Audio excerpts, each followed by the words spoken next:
V zelenem nahrbtniku se namreč skrivajo različne naloge z področja zdravega načina življenja in varovanja okolja, v katerem živimo, ki jih otroci rešujejo s pomočjo Zmajčka Jurčka.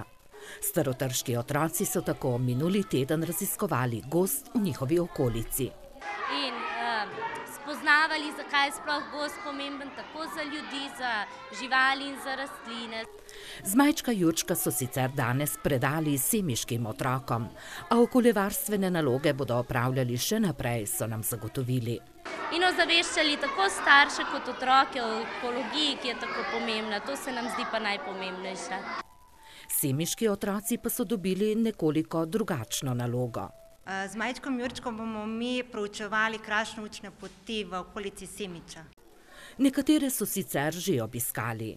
Ampak zdaj imamo pa posebno nalogo, da jih bomo tudi proučevali. In šli na sprehode, opazovali naravo. Pri tem pa jim bo pomagal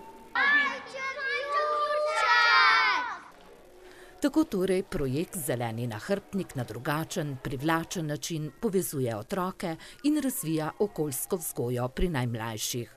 Ta projekt zelo koristi tudi otrokom, tudi nam kot vzgojnemu osebju. Je ekoprojekt, ekologija je zdaj pač zelo pomemben dejavnik naše družbe. Ob dnevu zemlje bodo v Metliškem vrtcu, kjer je letos Zmajček Jurček tudi začel svojo pot, sklenili projekt in ga zagotovo nadaljevali prihodnje leto.